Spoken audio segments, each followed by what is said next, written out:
Kadang orang iyyaka na'budu, kami meminta, kami menyembah kepadamu ya Allah, wa iyyaka nambah-dukun. Itu yang parah.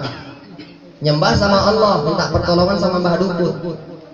Kita sholat, kita zakat, kita puasa, bahkan mengerjakan rukun Islam yang kelima, itu nanti yang akan dilaksanakan oleh ahli bait di rumah ini. Pergi, itulah yang diharapkan doa daripada orang-orang di sekeliling kita. Inilah yang akan menyelamatkan kita, yang akan memberikan kemudahan bagi kita. Jujur kita katakan, lisan selama hidup tak mungkin tak pernah buat salah. Lisan tak mungkin tak pernah menoreh luka di hati. Maka dengan itu sering kita berkumpul, sering kita bersilaturahmi, bertatap muka. Insya Allah lama kelamaan dosa itu, kesalahan itu akan gugur dan hilang. Betul betul aja, biar cepat. Ibunda yang memuliakan Allah Subhanahu wa taala. Lalu yang kedua, banyak kita berselawat kepada Rasulullah. Kiranya mudah-mudahan kita diakuinya sebagai umatnya di yaumil mahsyar kelak. Amin amin ya rabbal. Ibu yang di luar dengar pasian Bu, walaupun cuacanya agak-agak mau hujan, rasa-rasanya udah hujan. Nah, alhamdulillah, itulah rahmat berkah malam Jumat, hujan turun. Tapi mudah-mudahan jemurannya udah diangkat semua kan Bu. Jangan macam tempat kami pengajian, jemuran belum diangkat. Ustadz masih salah udah pergi semua angkat jemuran. Maka mudah-mudahan ibu-ibu di sini termasuk ibu-ibu yang taat dalam beribadah, taat dalam beragama, terutama menunaikan rukun Islam yang kelima, menunaikan ibadah haji bagi yang mampu. Jadi ibu, pada kesempatan malam hari ini saya ingin menceritakan sebuah kisah di zaman tabi'in, yaitu setelah Rasulullah Shallallahu Alaihi Wasallam. Ada seorang ulama ahli fikih, kemudian juga ahli dalam berjihad, perang di jalan Allah. Orang yang disegani, orang yang dikagumi karena keilmuannya dalam bidang agama. Suatu ketika lelaki ini keletihan atau kecapekan dalam melaksanakan ritual ibadah haji. Dia tinggal di kota Makkah, dan ketika itu dia melakukan ritual ibadah haji. Rukun haji ada 5, bahkan 6. Yang pertama niat haji itu sendiri. Yang kedua adalah wukuf di padang Arafah. Yang ketiga adalah sa'i, yaitu lari-lari kecil. Kemudian yang keempat adalah tawaf 7 kali putaran. Dan yang kelima adalah tahallul, itulah mencukur bulu-bulu atau rambut-rambut di tubuh kita. Dan yang keenam adalah tertib, tidak boleh yang pertama menjadi terakhir, yang terakhir menjadi pertama. Inilah rukun haji. Maka lelaki tersebut kecapean, ketiduran, maka ketika itu tidurlah dia, dan tidak terasa dia bermimpi. Turun 2 malaikat dari langit. Ketika itu malaikat yang kedua bertanya kepada malaikat yang pertama, berapakah orang-orang yang berangkat hari ini kepada Baitullah? Haji hari ini berapakah yang berangkat? Malaikat pertama menjawab, 600.000 orang yang berangkat. Lalu malaikat yang kedua bertanya lagi, berapakah yang diterima dari orang yang banyak itu? 600.000 orang, berapakah yang diterima? Apa kata malaikat yang pertama? 1 pun tidak ada yang diterima ibadah hajinya oleh Allah Subhanahu wa taala.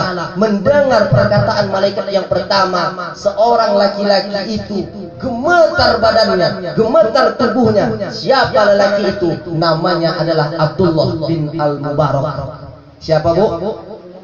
Abdullah bin Al-Mubarak. Gemetar badannya. Lalu malaikat itu melanjutkan pertanyaannya. Namun kata malaikat yang pertama, ada seorang lelaki, dia tinggal di kota Damaskus, namun dia tidak berangkat haji, dia tidak pergi umroh, tetapi dia sudah mendapatkan pahala haji dan umroh. Dia bahkan yang dijaminkan gara-gara dia, semua orang yang berangkat pada tahun itu berjumlah 600.000 orang diterima ibadah hajinya oleh Allah Subhanahu wa taala. Maka dengan itu terbangun spontan itu lelaki yang bernama Al-Mubarak. Abdullah bin Al-Mubarak terbangkit daripada tidurnya. Dengan gegas dia pergi ke tempat yang diceritakan di dalam mimpinya oleh dua orang malaikat, yaitu pergi ke kota Damaskus. Setelah itu ketika dia sampai di sebuah rumah, dia ketuk ucapkan salam, Assalamualaikum warahmatullahi wabarakatuh. Maka dengan lembut dijawab dan dibukakan pintu, Waalaikumsalam warahmatullahi wabarakatuh. Siapakah engkau? Ditanya oleh Abdullah bin Al-Mubarak. Saya adalah Ali bin Muwaffaq. Siapa bu? Ali bin Muwaffaq. Apa pekerjaanmu? Saya adalah tukang penjual sepatu atau tukang sol sepatu. Pekerjaan daripada Ali bin Muwaffaq cuman tukang sepatu, tukang jahit sepatu, tukang semir sepatu. Maka tidak lain, uangnya itu pun tidak banyak seperti orang-orang lain yang pekerjaannya mewah, pekerjaannya bahkan bisa menghasilkan begitu banyak materi. Tetapi apa yang membuat engkau menjadi terkenal? Apa yang membuat engkau diceritakan oleh dua para malaikat di dalam mimpiku bahwa haji yang dikerjakan oleh orang-orang 600.000 orang itu tidak diterima melainkan karena engkau? Apa yang engkau kerjakan? Dengan nada yang lembut itu Ali bin Muwaffaq menjawab, ketika istriku sedang mengandung, ketika itu istriku mencium bau makanan. Bau apa bu? Makanan. Yang namanya perempuan kalau sedang dalam keadaan hamil banyak saja yang dimintanya, betul bu? Kadang yang nggak ada pun dicari. Tengah malam hujan, bang, oh bang, apa deh? Suaminya sedang tidur. Cari dulu bang, apa? Burung goreng. Malam-malam nyari burung goreng kemana? Ke Siantar, mak jauh. Tapi begitulah istri daripada Ali bin Muwaffaq meminta makanan yang dia cium daripada tetangga sebelah rumahnya. Lalu ketika itu dia pinta suaminya, wahai suamiku, aku ingin bau makanan itu tolong pintakan atau bawakan kepadaku. Aku sangat mau. Lalu apa kata suaminya? Itulah suami yang taat kepada istri. Dia penuhi, dia turuti kemauan daripada istrinya. Dia pergi, dia datang kepada bau yang dia cium, dan ternyata itu tidak lain adalah seorang wanita. Maka ketika itu dia ucapkan salam, Assalamualaikum wahai saudariku. Waalaikumsalam wahai saudaraku. Ada apakah engkau kemari? Aku ingin meminta makananmu. Makanan yang engkau masak itu, istriku sedang dalam keadaan mengandung, sedang dalam keadaan hamil, maka istriku hendak makanan yang kau masak. Dengan seketika wanita yang dia ajak cakap, wanita yang ajak bicara, menangis sejadi-jadinya. Nangis bu, nangis sejadi-jadinya, air mata tidak bisa dibendung. Ketika itu ceritalah wanita itu, anakku, anak kandungku sudah 3 hari mereka tidak memakan makanan yang seharusnya kami makan. Tidak ada lagi sedikit pun uang untuk kami beli makanan. Maka ketika itu aku melihat keledai tergeletak mati, sedang dalam keadaan bangkai. Aku belah, aku sayat, aku ambil dagingnya, aku masak dan akan kuberikan kepada anak-anak. Ini halal bagiku, namun haram bagimu. Dengan perkataan demikian terbakar rasanya hati daripada Ali bin Muwaffaq mendengar cerita itu. Dia menjadi seorang tukang sol sepatu, punya uang 360 dirham. Itu tabungan untuk dia pergi berangkat haji pada tahun itu. Namun uang itu tidak dia jadikan untuk pergi, menuju tanah suci Mekah, melainkan uang seutuhnya 360 dirham dia berikan kepada orang yang membutuhkan, orang yang 3 hari anaknya tidak makan, orang yang 3 hari anaknya tidak mengkonsumsi makanan yang seharusnya mereka makan, dia berikan. Ini ku berikan kepadamu, maka layak makanan ini aku ambil, karena aku sudah tidak punya apa-apa lagi. Uangku, hartaku ini yang aku punya, aku berikan semuanya kepadamu. Maka ketika itu senanglah wanita yang diberikan tadi, maka jadilah dia orang yang tidak menjadi berangkat haji, namun pahala hajinya itulah yang diterima oleh Allah Subhanahu wa taala. Pertanyaannya adalah, hari ini kita tidak seperti mereka orang-orang terdahulu. Bahkan orang tua kita dahulu berangkat haji saja pun naik kapal itu pun sampai berminggu bahkan berbulan untuk sampai ke tanah suci Mekah. Hari ini kita berangkat tidak seperti mereka, mudah. Lalu apa pertanyaannya?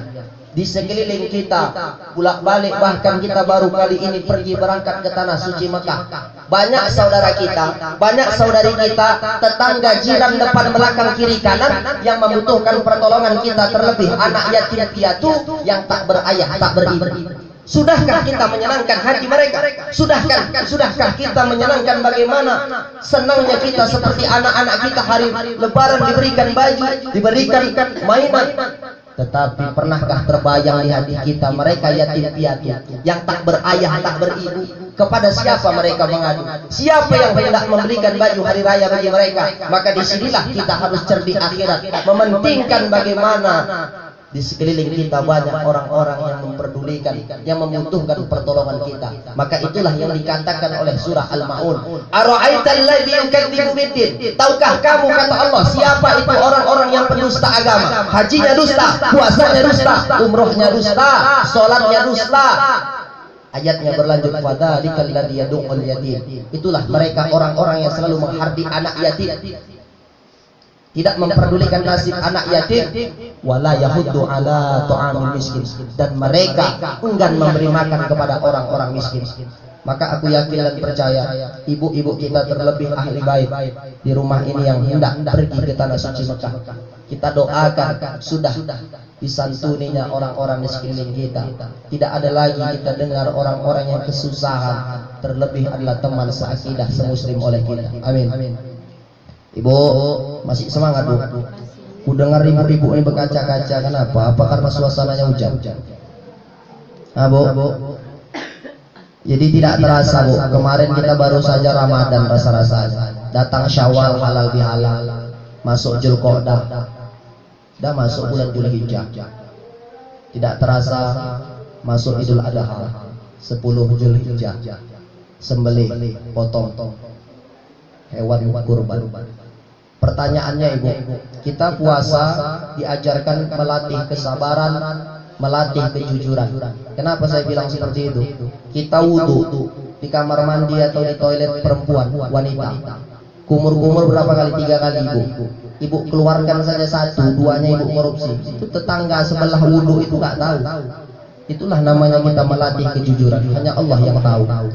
Tetapi ketika kita puasa, banyak kita sholat tahajud, kemudian dibarengi juga dengan tarawih, witir, kemudian sholat yang 5 waktu tidak tinggal, bahkan duha juga kita hidupkan. Tetapi itu semua bisa hilang. Bahkan kita yang sudah pernah haji, Ibu, maaf, hajjah, juga bisa hilang, tidak dihitung dan tidak dianggap oleh Allah Subhanahu wa taala. Kenapa? Ada 6 perkara kata Nabi. Sittatu asya'a tuhbitul a'mala. 6 perkara yang dapat menghilangkan amal. Salah satunya, yang pertama sekali Nabi katakan, laksana kayu yang dibakar oleh api, lambat laun hilang, habis tinggal debu. Capek kita rukuk, sujud, bangkit, sujud lagi, kepala di bawah, tetapi itu tidak semua dihitung oleh Allah Subhanahu wa taala. Kenapa? Yang pertama Nabi mengatakan, yang dapat menghilangkan amal adalah al-istighalu bi uyubil khalqi. Apa itu, Ustaz? Orang yang sibuk dengan aib orang lain. Kenapa Nabi mengatakan seperti itu? Banyak hari ini kita sholat juga, puasa juga, hajjah juga. Tetapi ketika ada tetangga kita, kerabat kita, jiran tetangga kita beli vario, beli mobil, kita yang sibuk berjalan, mobil tuh naik, kereta vario naik, kereta pit. Jijik kali aku nengok dia tuh. Lah, 2 bulan lagi ditarik showroom ya. Lah parah kali, mentang-mentang awak di depan sok kuat-kuat kali ngelai sonnya. Pikir dia peka kali aku. Dicerita-ceritakan. Al-istighalu bi umumil khalqi. Maka Nabi mengatakan, man satara musliman satarallahu fil akhirah. Siapa yang menutupi aib teman saudaranya seiman seagama, maka Allah akan tutupi aibnya di akhirat kelak. Ibu, orang yang menutupi aib temannya, aib saudaranya, Allah akan tutupi di akhirat. Cuma jangan mentang-mentang disampaikan sama Ustadz Ikram malam ini, kalau kita menutupi aib teman kita, aib saudara kita, Allah akan tutupi. Ibu besok dipanggil sama jaksa menjadi saksi di pengadilan. Bagaimana saudara Tuti? Apakah kamu melihat dia ketika melakukan pencurian? Maaf Pak Jaksa, malam itu kami ada pengajian mendengarkan tausiah Ustadz Ikram. Siapa yang menutupi aib saudaranya, maka Allah akan tutupi di akhirat. Maka maaf Pak pengadilan, Pak Jaksa, saya nggak bisa cakap itu. Nah, itu dah error tuh. Perlu dikasih minum air itu banyak-banyak, diruqyah. Ketika aib yang boleh tidak dicakapkan itu selain daripada yang 3. Apa yang kadang orang iyyaka na'budu, kami meminta, kami menyembah kepadamu ya Allah, wa iyyaka na'budu. Itu yang parah. Nyembah sama Allah, minta pertolongan sama Mbah Dukun. Kita sholat, kita zakat, kita puasa, bahkan mengerjakan rukun Islam yang kelima, itu nanti yang akan dilaksanakan oleh ahli baik di rumah ini. Pergi, itulah yang diharapkan doa daripada orang-orang di sekeliling kita. Inilah yang akan menyelamatkan kita, yang akan memberikan kemudahan bagi kita. Jujur kita katakan, lisan selama hidup tak mungkin tak pernah buat salah. Lisan tak mungkin tak pernah menoreh luka di hati. Maka dengan itu sering kita berkumpul, sering kita bersilaturahmi, bertatap muka. Insya Allah lama kelamaan dosa itu, kesalahan itu akan gugur dan hilang. Betul aja biar cepat. Ibunda yang memuliakan Allah Subhanahu wa taala. Lalu yang kedua, banyak kita berselawat kepada Rasulullah. Kiranya mudah-mudahan kita diakuinya sebagai umatnya di yaumil mahsyar kelak. Amin amin ya rabbal. Ibu yang di luar dengar pasian Bu. Walaupun cuacanya agak-agak mau hujan rasa-rasanya. Udah hujan Bu? Nah, alhamdulillah, itulah rahmat. Berkah malam Jumat hujan turun. Tapi mudah-mudahan jemurannya udah diangkat semua kan Bu. Jangan macam tempat kami pengajian, jemuran belum diangkat. Ustadz masih salah udah pergi semua angkat jemuran. Maka mudah-mudahan ibu-ibu di sini termasuk ibu-ibu yang taat dalam beribadah, taat dalam beragama, terutama menunaikan rukun Islam yang kelima, menunaikan ibadah haji bagi yang mampu. Jadi ibu, pada kesempatan malam hari ini saya ingin menceritakan sebuah kisah di zaman tabi'in, yaitu setelah Rasulullah Sallallahu Alaihi Wasallam. Ada seorang ulama ahli fikih, kemudian juga ahli dalam berjihad, perang di jalan Allah. Orang yang disegani, orang yang dikagumi karena keilmuannya dalam bidang agama. Suatu ketika lelaki ini keletihan atau kecapekan dalam melaksanakan ritual ibadah haji. Dia tinggal di kota Makkah dan ketika itu dia melakukan ritual ibadah haji. Rukun haji ada 5, bahkan 6. Yang pertama niat haji itu sendiri. Yang kedua adalah wukuf di padang Arafah. Yang ketiga adalah sa'i, yaitu lari-lari kecil. Kemudian yang keempat adalah tawaf 7 kali putaran.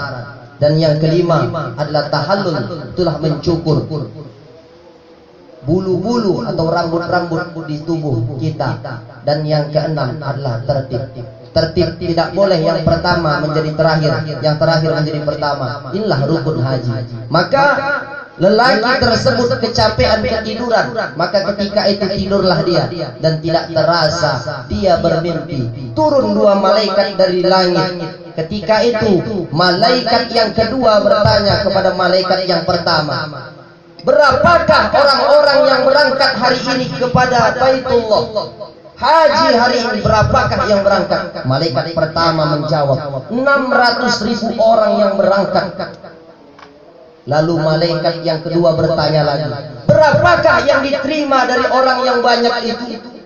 600.000 orang, berapakah yang diterima?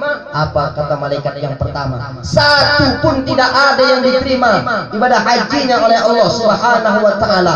Mendengar perkataan malaikat yang pertama, seorang laki-laki itu gemetar badannya, gemetar tubuhnya. Siapa lelaki itu? Namanya adalah Abdullah bin Al-Mubarak. Siapa, Bu? Abdullah bin Al-Mubarak. Gemetar badannya. Lalu malaikat itu melanjutkan perkataannya, pertanyaannya. Namun kata malaikat yang pertama, ada seorang lelaki, dia tinggal di kota Damaskus, namun dia tidak berangkat haji, dia tidak pergi umroh, tetapi dia sudah mendapatkan pahala haji dan umroh. Dia bahkan yang dijaminkan gara-gara dia, semua orang yang berangkat pada tahun itu berjumlah 600.000 orang diterima ibadah hajinya oleh Allah Subhanahu wa taala. Maka dengan itu terbangun spontan itu lelaki yang bernama Al-Mubarak. Abdullah bin Al-Mubarak terbangkit daripada tidurnya. Dengan gegas dia pergi ke tempat yang diceritakan di dalam mimpinya oleh dua orang malaikat, yaitu pergi ke kota Damaskus. Setelah itu ketika dia sampai di sebuah rumah, dia ketuk ucapkan salam, Assalamualaikum warahmatullahi wabarakatuh. Maka dengan lembut dijawab dan dibukakan pintu, Waalaikumsalam warahmatullahi wabarakatuh. Siapakah engkau? Ditanya oleh Abdullah bin Al-Mubarak. Saya adalah Ali bin Muwaffaq. Siapa, Bu? Ali bin Muwaffaq. Apa pekerjaanmu? Saya adalah tukang penjual sepatu atau tukang sol sepatu. Pekerjaan daripada Ali bin Muwaffaq cuman tukang sepatu, tukang jahit sepatu, tukang semir sepatu. Maka tidak lain, uangnya itu pun tidak banyak seperti orang-orang lain yang pekerjaannya mewah, pekerjaannya bahkan bisa menghasilkan begitu banyak materi. Tetapi apa yang membuat engkau menjadi terkenal? Apa yang membuat engkau diceritakan oleh dua para malaikat di dalam mimpiku bahwa haji yang dikerjakan oleh orang-orang 600.000 orang itu tidak diterima, melainkan karena engkau? Apa yang engkau kerjakan? Dengan nada yang lembut itu Ali bin Muwaffaq menjawab, ketika istriku sedang mengandung, ketika itu istriku mencium bau makanan. Bau apa, Bu? Makanan. Yang namanya perempuan kalau sedang dalam keadaan hamil, banyak saja yang dimintanya, betul, Bu? Kadang yang nggak ada pun dicari. Tengah malam, hujan, Bang, oh Bang, apa deh? Suaminya sedang tidur. Carilah dulu Bang, apa? Burung goreng. Malam-malam nyari burung goreng kemana? Ke Siantar, mak jauh. Tapi begitulah istri daripada Ali bin Muwaffaq meminta makanan yang dia cium daripada tetangga sebelah rumahnya. Lalu ketika itu dia pinta suaminya, wahai suamiku, aku ingin bau makanan itu tolong pintakan atau bawakan kepadaku. Aku sangat mau. Lalu apa kata suaminya? Itulah suami yang taat kepada istri. Dia penuhi, dia turuti kemauan daripada istrinya. Dia pergi, dia datang kepada bau yang dia cium, dan ternyata itu tidak lain adalah seorang wanita. Maka ketika itu dia ucapkan salam, Assalamualaikum wahai saudariku. Waalaikumsalam wahai saudaraku. Ada apakah engkau kemari? Aku ingin meminta makananmu. Makanan yang engkau masak itu, istriku sedang dalam keadaan mengandung, sedang dalam keadaan hamil, maka istriku hendak makanan yang kau masak. Dengan seketika wanita yang dia ajak cakap, wanita yang ajak bicara, menangis sejadi-jadinya. Nangis, Bu. Nangis sejadi-jadinya, air mata tidak bisa dibendung. Ketika itu ceritalah wanita itu, anakku, anak kandungku sudah 3 hari mereka tidak memakan makanan yang seharusnya kami makan. Tidak ada lagi sedikit pun uang untuk kami beli makanan. Maka ketika itu aku melihat keledai tergeletak mati, sedang dalam keadaan bangkai. Aku belah, aku sayat, aku ambil dagingnya, aku masak dan akan kuberikan kepada anak-anakku. Ini halal bagiku, namun haram bagimu. Dengan perkataan demikian, terbakar rasanya hati daripada Ali bin Muwaffaq mendengar cerita ini. Dia menjadi seorang tukang sol sepatu, punya uang 360 dirham. Itu tabungan untuk dia pergi berangkat haji pada tahun itu. Namun uang itu tidak dia jadikan untuk pergi menuju tanah suci Mekah, melainkan uang seutuhnya 360 dirham dia berikan kepada orang yang membutuhkan. Orang yang 3 hari anaknya tidak makan, orang yang 3 hari anaknya tidak mengkonsumsi makanan yang seharusnya mereka makan, dia berikan. Ini ku berikan kepadamu, maka layak makanan ini aku ambil, karena aku sudah tidak punya apa-apa lagi. Uangku, hartaku ini yang aku punya, aku berikan semuanya kepadamu. Maka ketika itu senanglah wanita yang diberikan tadi. Maka jadilah dia orang yang tidak menjadi berangkat haji, namun pahala hajinya itulah yang diterima oleh Allah Subhanahu wa ta'ala. Pertanyaannya adalah, hari ini kita tidak seperti mereka orang-orang terdahulu. Bahkan orang tua kita dahulu berangkat haji saja pun naik kapal itu pun sampai berminggu bahkan berbulan untuk sampai ke tanah suci Mekah. Hari ini kita berangkat tidak seperti mereka, mudah. Lalu apa pertanyaannya? Di sekeliling kita bolak-balik, bahkan kita baru kali ini pergi berangkat ke tanah suci Mekah. Banyak saudara kita, banyak saudari kita, tetangga, jiran, depan, belakang, kiri, kanan yang membutuhkan pertolongan kita, terlebih anak yatim piatu yang tak berayah, tak beribu. Sudahkah kita menyenangkan hati mereka? Sudahkah kita menyenangkan bagaimana senangnya kita seperti anak-anak kita hari Lebaran diberikan baju, diberikan mainan? Tetapi pernahkah terbayang di hati kita mereka yatim piatu yang tak berayah, tak beribu? Kepada siapa mereka mengadu? Siapa yang hendak memberikan baju hari raya bagi mereka? Maka disinilah kita harus cerdik akhirat, mementingkan bagaimana di sekeliling kita banyak orang-orang yang memperdulikan, yang membutuhkan pertolongan kita. Maka itulah yang dikatakan oleh surah Al-Ma'un, Ara'aital ladzi yukadzibu biddin. Tahukah kamu, kata Allah, siapa itu orang-orang yang pendusta agama? Hajinya dusta, puasanya dusta, umrohnya dusta, salatnya dusta. Ayatnya berlanjut, fadzalikal ladzi yad'ul yatim. Itulah mereka orang-orang yang selalu menghardik anak yatim, tidak memperdulikan nasib anak yatim, wala yahuddu ala ta'amil miskin, dan mereka enggan memberi makan kepada orang-orang miskin. Maka aku yakin dan percaya ibu-ibu kita, terlebih ahli bait di rumah ini yang hendak pergi ke tanah suci Mekah, kita doakan sudah disantuninya orang-orang di sekeliling kita. Tidak ada lagi kita dengar orang-orang yang kesusahan, terlebih adalah teman seakidah semuslim oleh kita. Amin. Ibu masih semangat, Bu? Ku dengar ibu-ibu ini berkaca-kaca. Kenapa? Apa karena suasananya hujan? Nah, Bu. Jadi tidak terasa, Bu. Kemarin kita baru saja Ramadan rasa-rasanya. Datang Syawal halal bihalal, masuk Dzulqa'dah, dah masuk bulan Dzulhijjah. Tidak terasa masuk Idul Adha, 10 Dzulhijjah. Sembelih, potong. hewan kurban. Pertanyaannya Ibu, kita puasa diajarkan melatih kesabaran, melatih kejujuran. Kenapa saya bilang seperti itu? Kita wudhu di kamar mandi atau di toilet perempuan, wanita, kumur-kumur berapa kali? 3 kali Ibu. Ibu keluarkan saja 1, 2-nya Ibu korupsi. Itu tetangga sebelah wudhu itu nggak tahu. Itulah namanya kita melatih kejujuran. Hanya Allah yang tahu. Tetapi ketika kita puasa, banyak kita sholat tahajud, kemudian dibarengi juga dengan tarawih, witir, kemudian sholat yang 5 waktu tidak tinggal, bahkan duha juga kita hidupkan. Tetapi itu semua bisa hilang. Bahkan kita yang sudah pernah haji, Ibu, maaf, hajjah, juga bisa hilang, tidak dihitung dan tidak dianggap oleh Allah Subhanahu wa taala. Kenapa? Ada 6 perkara kata Nabi.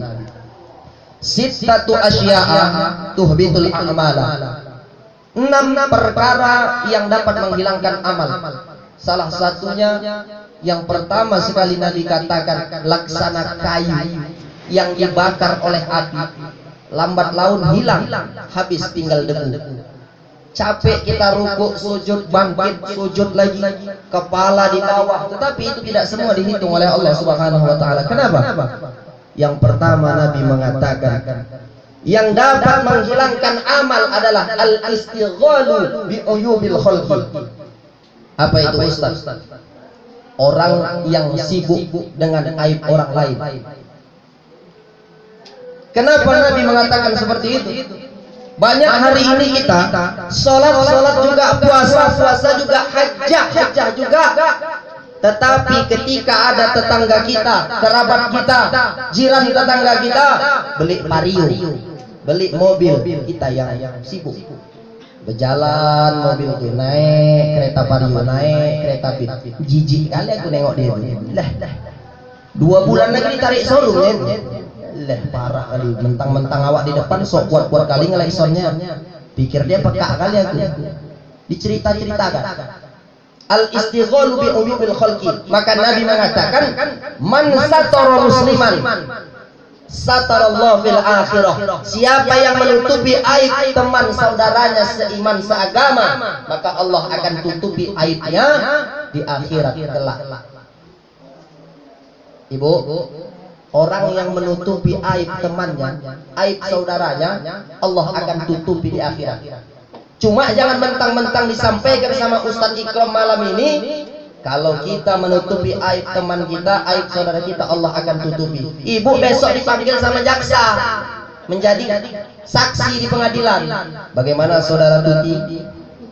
Apakah kamu melihat dia ketika melakukan pencurian? Maaf Pak Jaksa, malam itu kami ada pengajian mendengarkan tausiah Ustadz Ikram.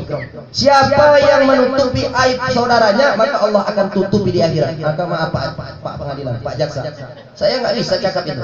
Ya, itu dah error tuh. Perlu dikasih minum air itu banyak-banyak, diruqyah. Ketika aib yang boleh tidak dicakapkan, itu selain daripada yang 3. Apa